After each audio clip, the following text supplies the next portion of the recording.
नाज़रीन आदाब, न्यूज़ 18 उर्दू में आपका इस्तकबाल है। मैं हूं मोहम्मद विसाल आजम और आप देख रहे हैं खास बात महाराष्ट्र कर्नाटक। सबसे पहले खबर महाराष्ट्र से।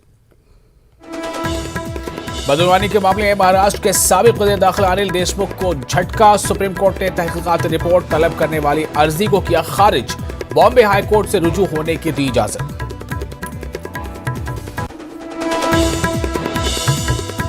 अनिल देशमुख मामले पर शरद पवार का सब्र का पैमाना हुआ लबरेज। बीजेपी को दी धमकी, कहा अनिल देशमुख के साथ जो कुछ किया गया उसकी कीमत चुकानी होगी। अनिल देशमुख पर इल्जाम लगाने वाला है फरार। अमरावती में फसाद के दौरान कुछ मुस्लिम अक्सरियती आबादी वाले इलाकों में जलती रही कौमी यकजहती की शमअ। मुसलमान बने मंदिरों के पहरेदार। हिंदू मुस्लिम फसाद से सियासत की रोटियां सेकने वालों के मुंह पर जोरदार तमाचा।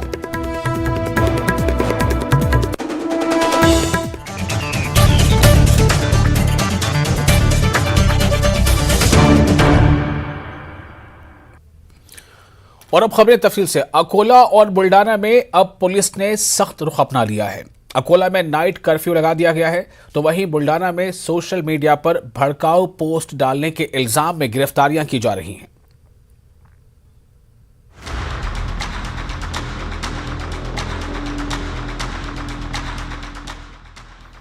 त्रिपुरा मामले के खिलाफ बुलाए गए बंद को लेकर महाराष्ट्र के दीगर शहरों की तरह विदर्भ में भी कई मकामात पर तनाज़ा देखने को मिला था, जिसके बाद तमाम अजला ने अपने अपने तौर पर इक़दामात उठाना शुरू किए हैं। इस बीच अकोला में जिला इंतजामिया ने नाइट कर्फ्यू लगा रखा है, तो वहीं दिन में दफा 144 नाफिज कर दी गई है।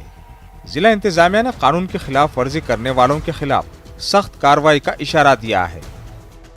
कायदा व सुव्यवस्थेची परिस्थिती बिघडू नये यासाठी अकोला शहरामध्ये सकाळी 6 वाजेपासून तर संध्याकाळी 7 वाजेपर्यंत जमावबंदी आदेश लागू करण्यात आलेले आहेत, ज्यामध्ये 4 किंवा 4 पेक्षा अधिक व्यक्तींना एकत्र येण्यास प्रतिबंध घातलेला आहे।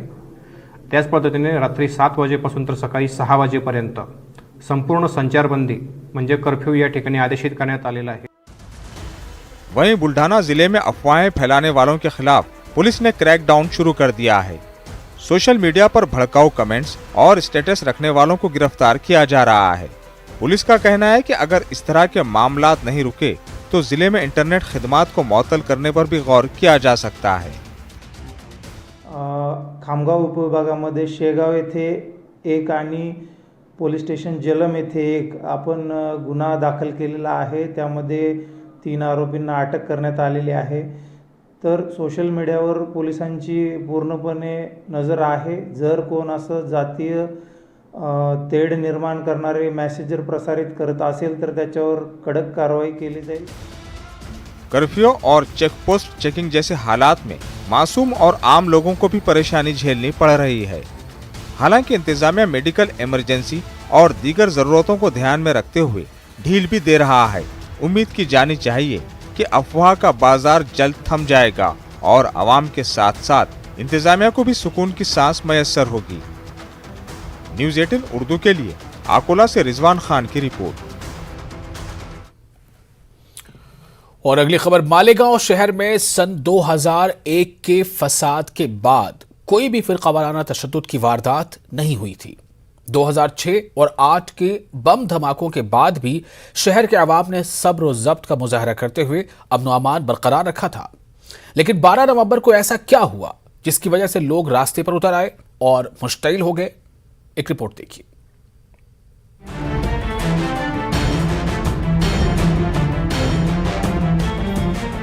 12 नवंबर को मालेगांव शहर में रजा एकेडमी की जानिब से निकाली गई रैली इख्तिताम के बाद मुश्तइल हुजूम में तब्दील हो गई। पुलिस ने गिरफ्तारियां की और जांच शुरू कर दी। पुलिस के आला अफसरान का ये मानना है कि इस मामले में तफसीली जांच के बाद ही ठोस नताइज तक पहुंचा जा सकता है। तो पॉलिटिक्स के बारे में नहीं बोल सकते। हमको 2 ही चीज़ मालूम है, एक तो फिरियादी और दूसरा आरोपी। हम लोग किसी पार्टी का पक्ष का बात नहीं कर रहे हैं। हम लोग जो कानून जिसने हाथ में लिया और उसी मुताबिक उन्होंने गुनहगारी स्वरूप का वर्तन किया, उसको हम लोग अरेस्ट कर रहे हैं, उसके खिलाफ कड़ी कार्रवाई कर रहे हैं। उसका इन्वेस्टिगेशन जारी है, उसको 120B भी लगा है। कॉन्स्पिरेसी भी उसमें हो सकती है, वो it is a part of investigation. शहर के हालात खराब हुए, नुकसानात भी हुए। इसके बाद पहले ही दिन से सियासी लीडरान अपने अपने अंदाज में बयानबाजियां भी करने लगे। किसी ने इसे आने वाले कॉरपोरेशन इलेक्शन से पहले महाराष्ट्र हुकूमत को बदनाम करने की साजिश करार दे दिया, तो किसी ने इसे पुलिस की नाकामी से ताबीर किया। मुझको ऐसा लगता है कि आने वाले दिनों में महाराष्ट्र में म्युनिसिपल कॉरपोरेशन के चुनाव है,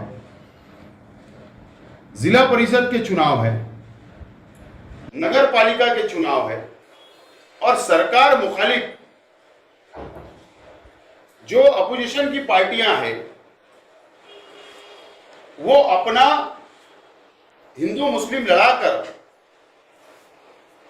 सियासी फायदा उठाना चाहती है। इसकी इंक्वायरी महाराष्ट्र की हुकूमत ने, गृह डिपार्टमेंट ने करना चाहिए। मुझे नहीं लगता कि इलेक्शन का बैकग्राउंड या पस मंज़र ले करके इस तरह का कोई प्रोग्राम किया गया हो, इसलिए कि अगर हालात बिगड़ते हैं तो पूरे शहर का नुकसान होता है, तमाम सियासी पार्टियों का नुकसान होता है। अगर मैं ये बात कहूँ कि अगर हालात बिगड़ते हैं तो इसमें जाहिर बात है जो लोग बरसरे इक़्तिदार हैं, आज जिनकी महाराष्ट्र में सरकार है, उन्हीं लोगों का नाम ख़राब होगा। इसलिए मुझे नहीं लगता कि इस तरह इलेक्शन को ले करके मामलात ख़राब। पुलिस जांच कर रही है, सियासी अटकलें भी लगाई जा रही हैं, गिरफ्तारियां भी जारी हैं और ऐसे में नुकसान सिर्फ ऐसे लोगों का हो रहा है जो कि बेकसूर होते हुए भी जेल में कैद हैं। ये लोग सोचने पर मजबूर हैं कि आखिर 12 नवंबर को ऐसा हुआ क्या जिसकी वजह से हुजूम मुश्ताइल हो गया। न्यूज़ 18 उर्दू के लिए मालेगांव से जहूर खान की रिपोर्ट। महाराष्ट्र के मालेगांव, नांदेड़ और अमरावती में तशद्दुद के मामले पर आज मुंबई के मराठी पत्रकार संघ में समाजवादी पार्टी के सदर और रुकन असेंबली अबू आसिम आजमी ने मालेगांव कुल जमाती तंजीम के नुमाइंदगान के हमराह प्रेस कॉन्फ्रेंस करते हुए कहा कि तशद्दुद के मामले पर कई मुस्लिम नौजवानों पर दफा 307 लगाकर हिरासा किया जा रहा है। इन्होंने अपील की कि इस तरह मुस्लिम नौजवानों को बिला वजह हरासा न किया जाए। मालेगांव से कुल जमाती तंजीम के अराकीन ने कहा कि मालेगांव में पुलिस आधी रात को घरों में घुसकर कार्रवाई कर रही है और जिम्मेदारान के खिलाफ भी कार्रवाई की जा रही है और इस कार्रवाई से शहर में खौफ और दहशत का माहौल पैदा हो गया है। लेकिन मैं एक चीज देख रहा हूं कि अमरावती में, मालेगांव में, नांदेड़ में, वाशिम में एक ही तरह से हुआ सब।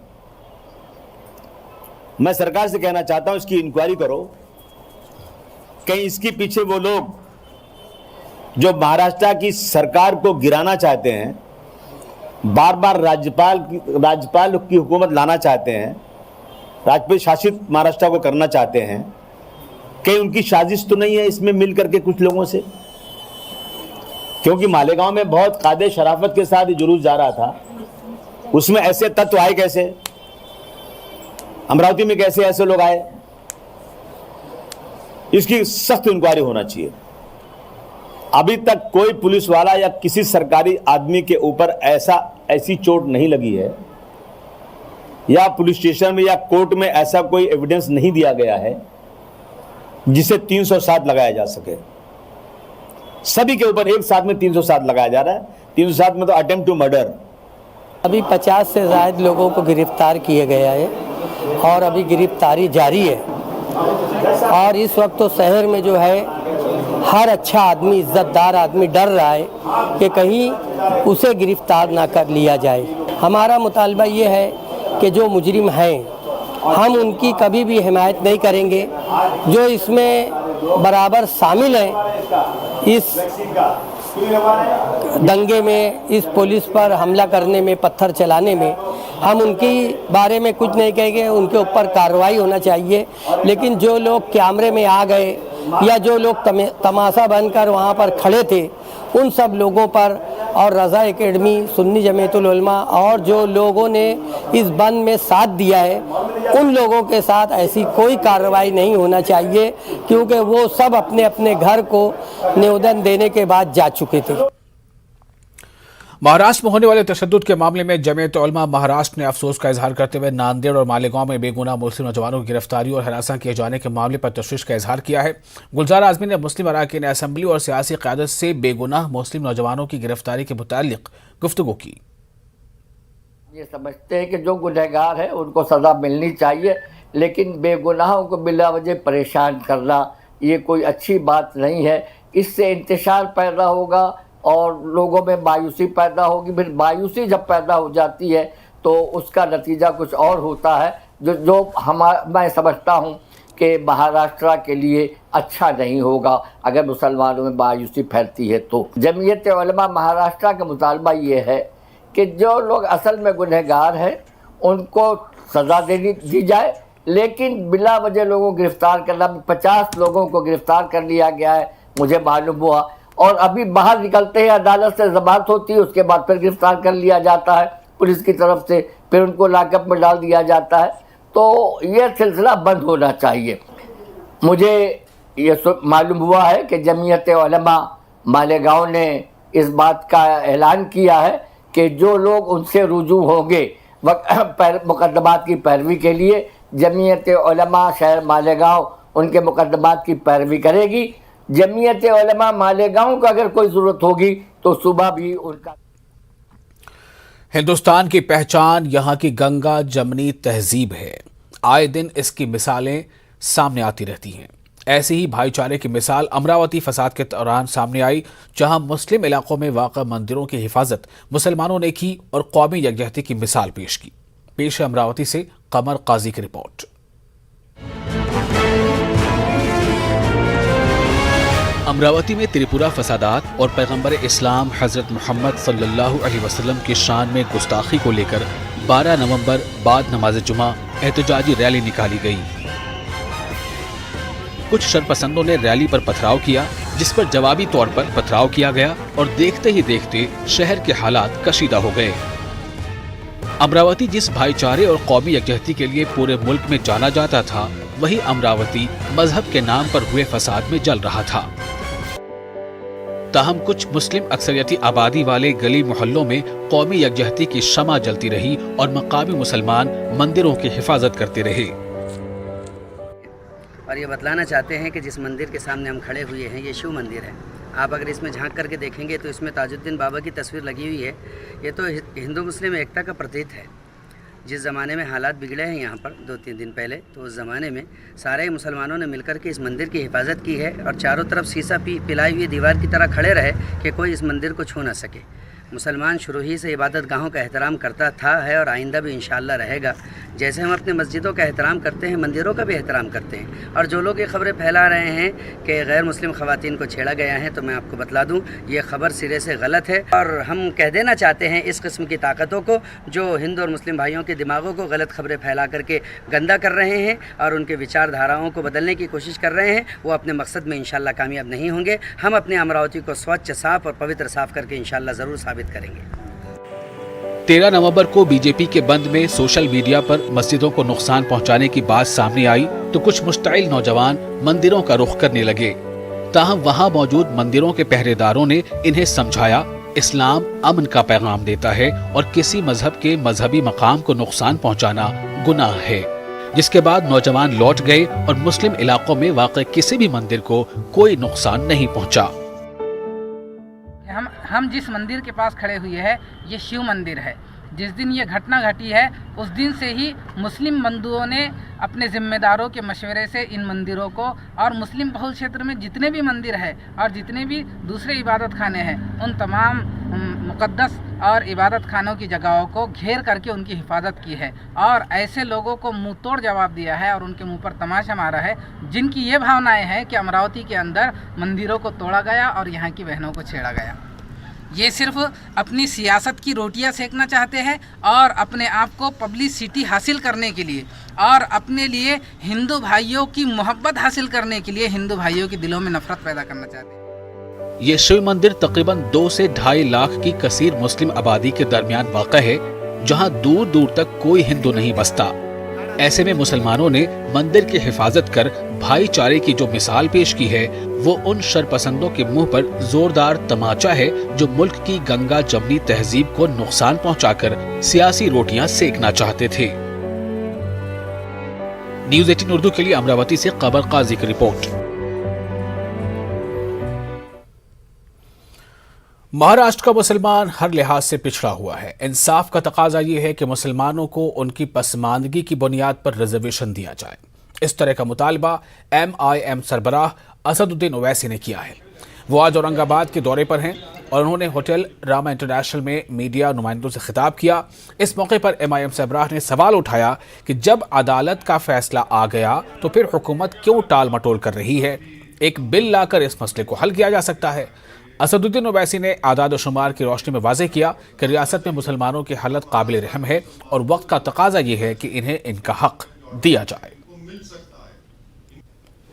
तो महाराष्ट्र के उन 50 कास्ट को जिसको मुंबई हाई कोर्ट ने अपने ऑर्डर में कहा कि एजुकेशन में इनको 4% रिजर्वेशन मिल सकता है, इसलिए कि वो सोशली एजुकेशनली उनके बैकवर्डनेस का एक एम्पिरिकल डेटा है, तो उसको नहीं देना ये बहुत बड़ी नाइंसाफी है।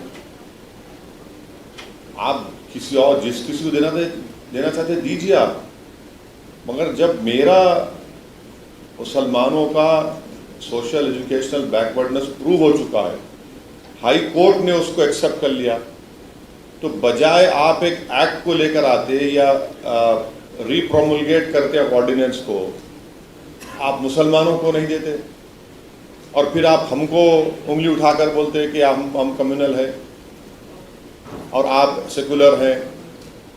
भाई आप नाइंसाफी तो आप कर रहे हैं ना, तो ये नाइंसाफी का खात्मा जरूरी, नाइंसाफी खत्म होना चाहिए और महाराष्ट्र के मुसलमानों को रिजर्वेशन मिलना चाहिए। महाराष्ट्र में वक्फ अराजियों पर किए गए गैर कानूनी कब्जों को हटाने के लिए वक्फ बोर्ड की जानिब से सख्त इकदाम करने का फैसला किया गया है। इन ख्यालात का इजहार वक्फ बोर्ड महाराष्ट्र और राज्यसभा के रुकन फौजिया खान ने नांदेड़ दौरे के मौके पर की। यहाँ इनकी आमद को देखते हुए NCP के अक़लियती शोबे के रियासती सदर एडवोकेट मोहम्मद खान पठान ने एक इस्तक़बालिया तक़रीब का इनेकाद किया था। तक़रीब में फौजिया खान ने कहा कि वक्फ बोर्ड की नई कमेटी ने अब तक 2-3 अहम इजलास मुनक़िद किए हैं। मीटिंगों में वक्फ इमलाक के तहफ़्फ़ुज़ और इस पर हो रहे नाजायज़ कब्ज़ों को हटाने के लिए कड़े फैसले लिए गए हैं। 10-12 साल से वक्फ बोर्ड बिल्कुल भी फंक्शनल नहीं था, कहीं मेंबर नहीं थे तो कहीं CO नहीं था, बिल्कुल काम बंद था वक्फ बोर्ड का। लेकिन पिछले कुछ महीनों में हमारे अल्पसंख्यक मंत्रालय से हमारे मंत्री महोदय ने इस वक्फ बोर्ड के पूरे मेंबर्स की नियुक्ति की है। इस वक्फ बोर्ड के फुल टाइम CO भी दिए गए, तो अब वक्फ बोर्ड का काम शुरू हुआ है सही तौर पर। चाहे वो कोई मुतवल्ली हो, चाहे वो वक्फ बोर्ड का अधिकारी हो, चाहे कोई एम्प्लॉई हो, चाहे कोई मेंबर हो, चाहे हम खुद हैं, अगर हमसे गलत काम हो रहा है तो उस पर एक्शन। और फिलहाल वक्त एक छोटे से ब्रेक का, ब्रेक के बाद खबरें कर्नाटक से।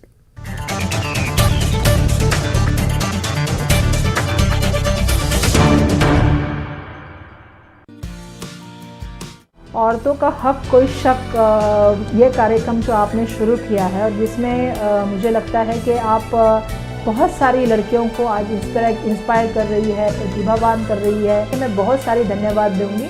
और हर एक बच्चे में ऊर्जा पैदा करने के लिए और आत्मविश्वास, और उसके लिए मुझे लगता है कि बहुत सारा उम्मीद भरा कार्यक्रम अगर किसी ने दिया है तो आपने दिया है। तो मैं न्यूज़ 18 को बहुत धन्यवाद दूंगी कि मुझे कोई शक नहीं है कि ये कार्यक्रम सक्सेसफुल है।